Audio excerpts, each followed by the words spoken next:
be. Okay. So today's subject at hand is Anglican polity. Now, I was throwing this word around in my house yesterday. My mother-in-law and brother-in-law were with us for the weekend. And my brother-in-law says, "What's that mean?" And then Adele says, "What's that mean?" Polity, it's a fascinating word. The root that is similar to what we say when we say politics. It is a word that means how we are organized. So how is the Anglican Communion and the Episcopal Church organized? I think this is fascinating. This is all about Anglican and Episcopal Church history. It's all about, when we began this work together, what I said is that who we are is contained in our common prayer. That we don't define ourselves by a list of doctrine that we have to assent to. We don't define ourselves by a creed even, although we do say the Nicene Creed, and it holds for us a lot of what we believe, but we still don't, that's still not sort of that which we must assent to in order to be an Episcopalian. We actually don't have anything like that. We gather in prayer, common prayer. We Episcopalians in this country use our prayer book of 1972, the New Prayer Book. And the Anglicans in New Zealand have the New Zealand Book of Common Prayer, and the Anglicans in Australia have a Book of Common Prayer. The Canadians have a Book of Common Prayer. The English have a Book of Common Prayer, and many in Central America that are part of the Episcopal Church. So there are prayer books, and we understand ourselves as those people gathered together in common prayer. And as those who heard me this morning heard me say that even when I by myself am praying morning prayer or evening prayer or compline, whatever it is I'm praying, I still am part of this communion of people who are similarly praying. So it's for us, we've always had this difficulty in sort of branding ourselves, selling ourselves. The Episcopal Church is the church that prays together. Is really and truly what I believe we are. The Episcopal Church is the church that prays together. The church that has communion in that amazingly wide sense of the word. The church that gathers, whether we gather physically or through our prayer. So, polity is a word that asks us to describe how we are, like how are we that way? How are we organized? It has to do with decision making. It has to do with how we understand ourselves. So, the place I'm going to start, just because it's a good place to start, is with the Anglican Communion. Now, the Anglican Communion is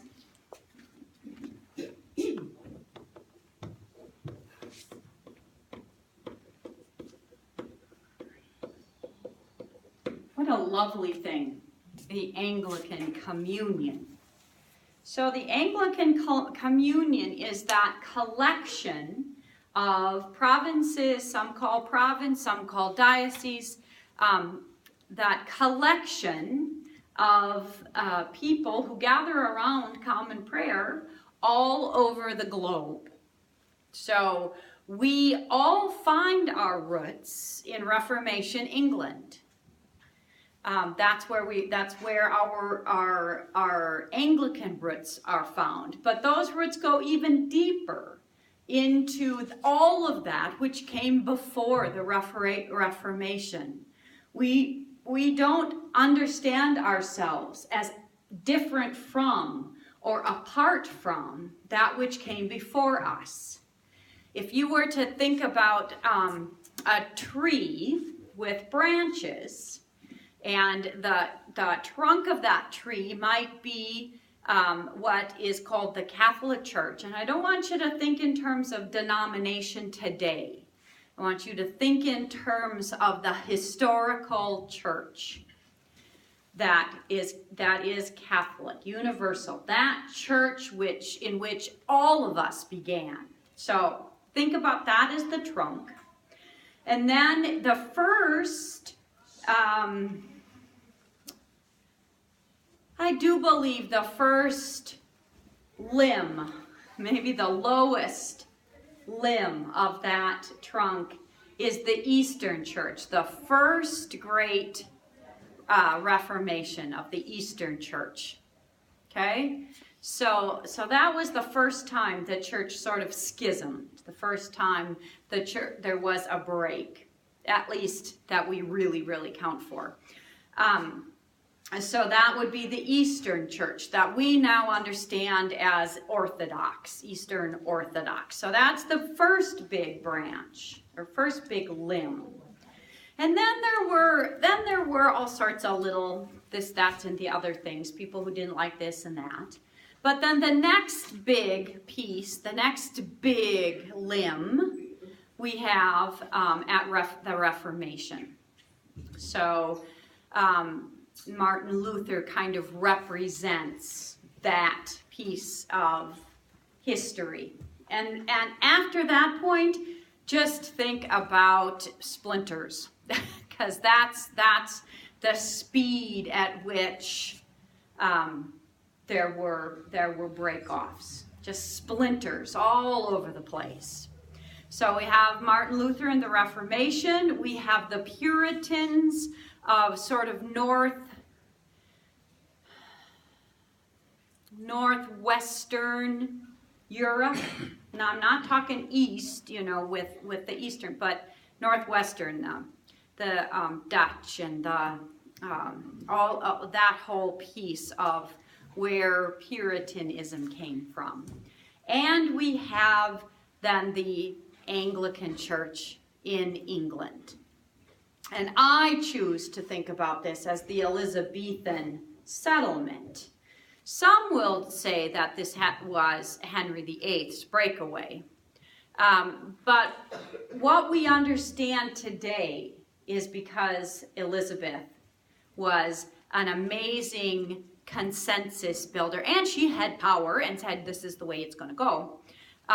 But the settlement by which we know ourselves today as the via media, the way between, is how we understand ourselves today.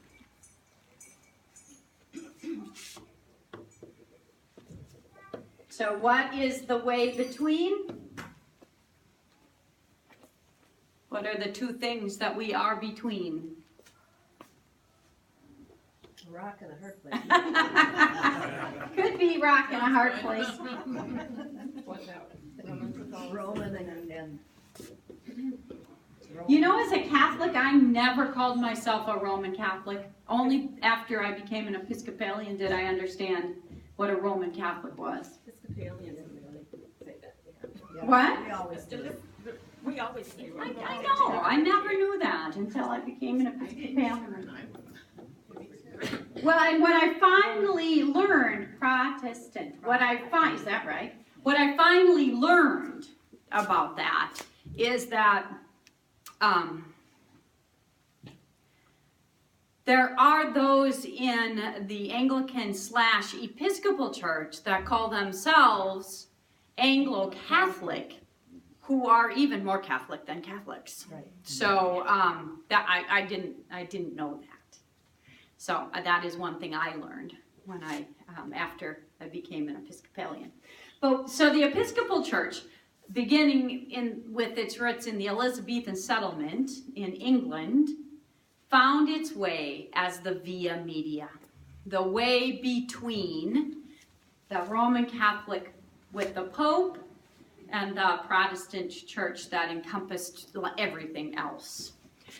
Some of the things that you might think about that would say that to you is that, if you remember your history, and sometimes all this history is in art, it's all interestingly depicted in all sorts of ways, but that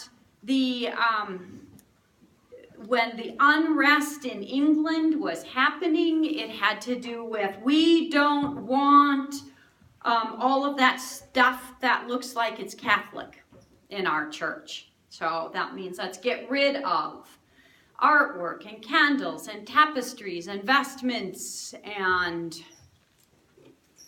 a lot of terrible things happened. A lot of artwork was lost in those days. Let's get rid of that's when there was a lot of unrest also in monastic communities, all sorts of stuff going on there. And one might very simply, and I do believe this is simplistic, but one might very simply understand that we have like high church and low church. So if high church is defined by incense, and we kind of very irreverently talk about that as smells and bells, if that is the markers for high church, the markers for something else might be not that, which definitely comes from this Protestant side of who we are. So you might call us bipolar, but the reality is that we live in the in-between. We live in the via media, the in-between. So this is what came to the colonies. Imagine yourself an Anglican priest coming over to the colonies from England. So as an Anglican priest, you have sworn allegiance to the crown. That's the monarchy in England. So as an Anglican priest, you've sworn allegiance to the crown. Here you are in the colonies, and here we have war against that very monarchy in which you've sworn allegiance. That's a fascinating rock and a hard place. As far as I can see, what do you do in that place and in that situation? How are you loyal? To whom are you loyal? It's a fascinating time, I think, in our history. So we have, in order to have a bishop in the colonies, we have to go back to England in order to get consecrated. Well, there's a little problem there, because the colonies are raising a ruckus here with England. And so that consecration happens in Scotland, so that we can have a bishop in the colonies, and that bishop was consecrated in the Church of Scotland rather than England, because the Scottish, we all know, and the English have always been a little bit at odds. So we begin to have now this story about being Anglican in the colonies. And as the Anglican Church grew up and started organizing itself, it took some cues from how government wanted, how this new world government wanted to get itself organized. So what are the clues? Who knows what those organizational pieces are? Think about your United States government as it stands today.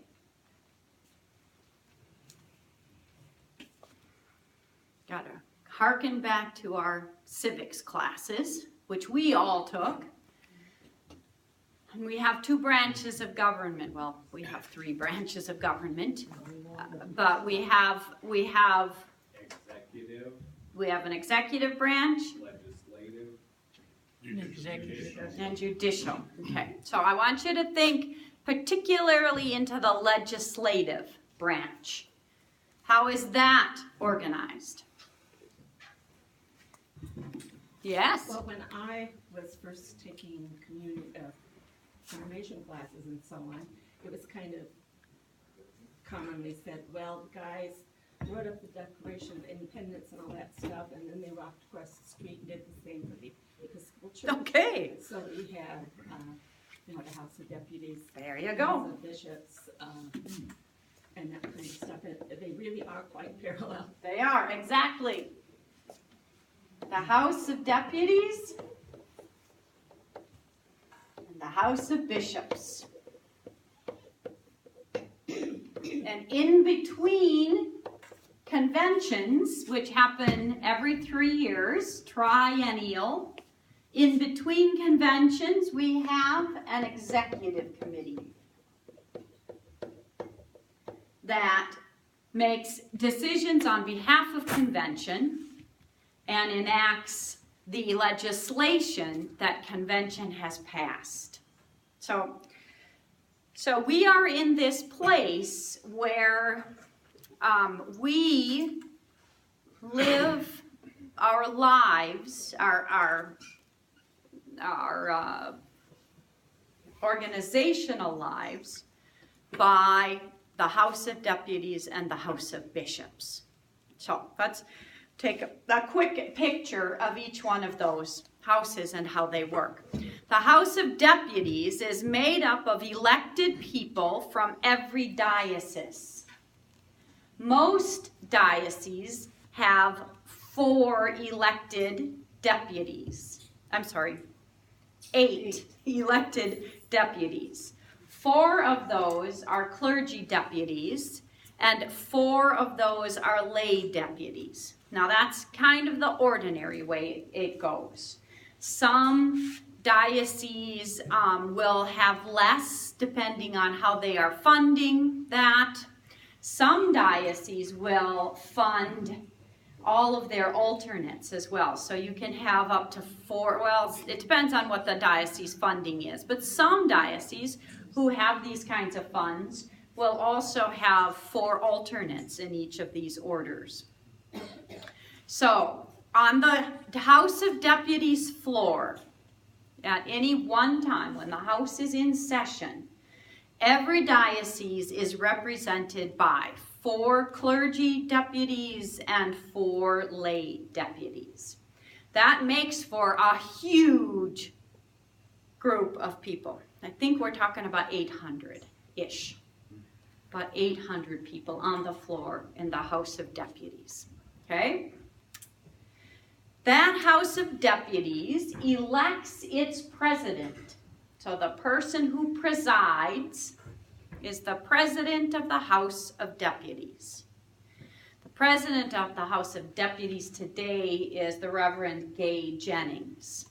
That person does not necessarily need to be a clergy person.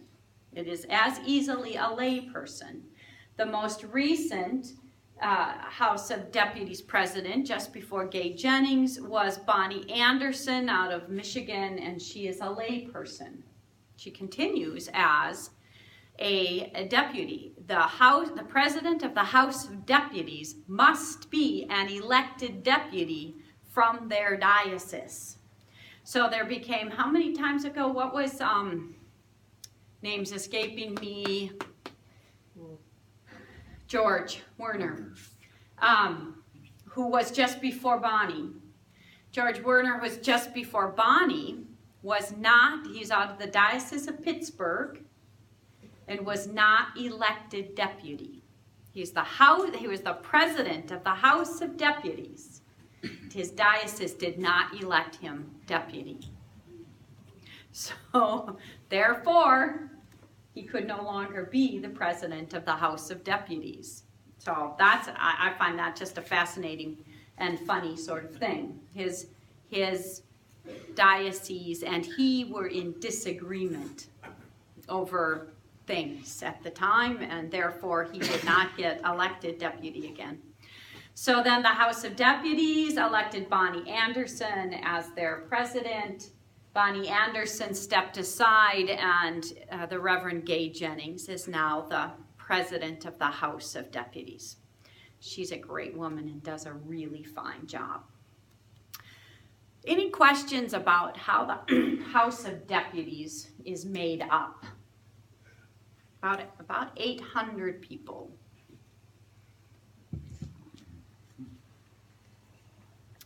Then we have the House of Bishops. Now, it's a different kind of thing. Bishops, as you know, are elected by their diocese. So when it comes time for bishop nominations, people have to be nominated, and they're kind of whittled down, and then they're placed on a slate, and then a convention, diocesan convention, will have a electing convention and elect their diocesan. Okay, so their bishop. The Diocese of Spokane just had their election yesterday, and I didn't even see the results by the time I went to bed last night. I think they were in like 8 ballots. I've never experienced that. I've been in electing conventions that have elected on the second ballot. So that was odd, but they had 3 women on their ballot and 1 man. So it was quite an exciting electing convention. There was an election by this morning. I did see that. So a diocese elects their bishop. Then that bishop, who is a diocesan, is part of the House of Bishops. There's other kinds of bishops. There's a suffragan bishop, which is also elected, right? Suffragans are also elected, but they are not sort of in line to be the next bishop. They are elected in that capacity. The possibility that they might be a part of an election to bishop is there to diocesan. They are a bishop. They're not the diocesan bishop. So that's a suffragan. Then you'll also, some conventions will elect a bishop coadjutor. And that's the bishop that is in line to be the next bishop. So dioceses sometimes will have their bishop continue for a year, and they'll elect a coadjutor, and that person will be like the bishop in training. So there's that scenario. A diocese is paying 2 bishops for a while in that, the way that one goes. Then there is the kind of election where the bishop resigns, because a bishop never gets to retire. The bishop resigns as bishop of the diocesan bishop, and that bishop steps aside, and then the nominating and all of that happens, and then a bishop is elected. So there's no sort of training on the job that happens there. That bishop just steps right into that position.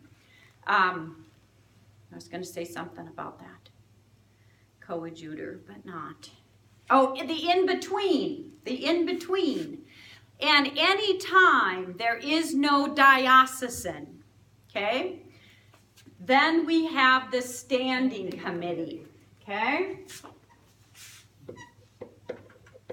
And people of a diocese get elected to the standing committee. And it is the job of the standing committee to be the ecclesiastical authority when there is no bishop. So that in between time, the standing committee is the ecclesiastical authority. The bishop may use the bishop's standing committee as a body of advice as well, as you know, to sort of be a partner in being a bishop. But that's really kind of up to the bishop. But the standing committee is the ecclesiastical body when there is no bishop. We've seen that happen when a bishop is removed from being a bishop. A bishop steps aside. There's all sorts of reasons why that might happen. And the standing committee then is the body, the ecclesiastical authority, until that diocese elects their next bishop. And then the bishop is the ecclesiastical authority. So there's a house of bishops, and in the house of bishops are all the sitting diocesans, any suffragans, and any coadjutors. Now you'd have there's an assistant bishop sometimes in a big diocese that has a little bit of money. The diocesan might just hire a bishop who has resigned from their diocesan post. And we in the real world call that retired. But in the church world, a bishop never gets to retire. But essentially that's the place the bishop is in life after they have served their and have stepped aside from being diocesan. They might be hired on as an assistant bishop in another diocese if that bishop is interested. Once a bishop, always a bishop.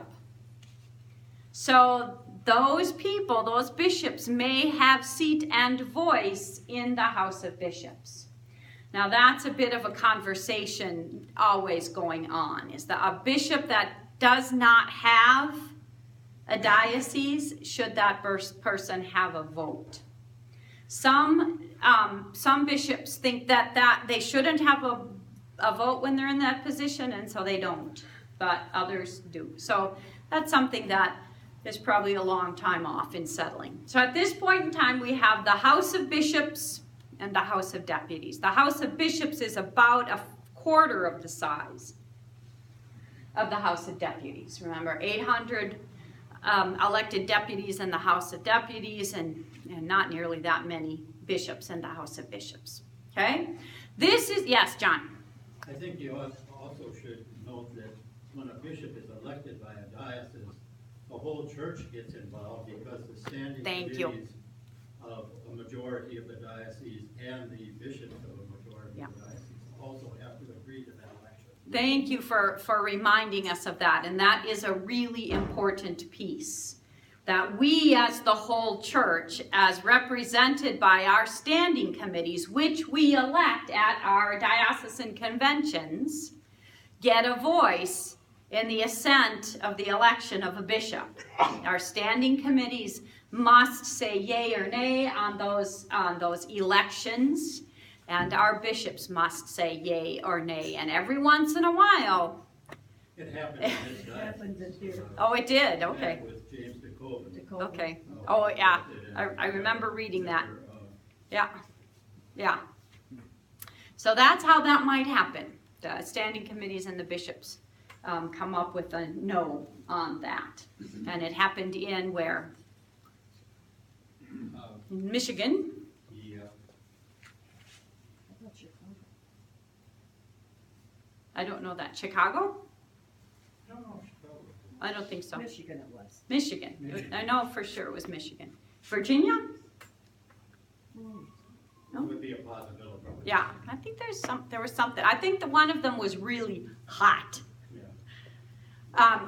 So because we're on that little subject, and I think this is a fascinating detail, is that, except we changed this last convention, that what has happened is that if a bishop election takes place within 90 days before a general convention, then that process of standing committees voting on the assent to that bishop doesn't happen. Instead, it goes to convention.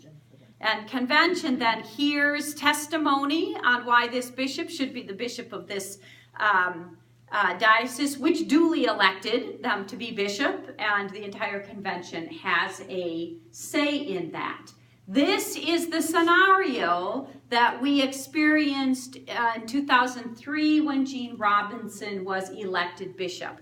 That's why it went down the way it did. If we hadn't been within those days of General Convention, it would not have gone like it went. It would have been a whole different kind of scenario. But that's why that one happened the way that one did. We did vote at the last General Convention to discontinue that practice. So no longer does convention have to assent if the election happened within 90 days of convention. It continues along as the standing committees and the diocesans. Yes, Thelma? I've forgotten my history, but could you refresh us on the Gene Robinson thing? In what way? How the... I just remember the name. You just a little bit of that story. Okay, so Gene Robinson was elected the Bishop of New Hampshire. Thank you, New Hampshire.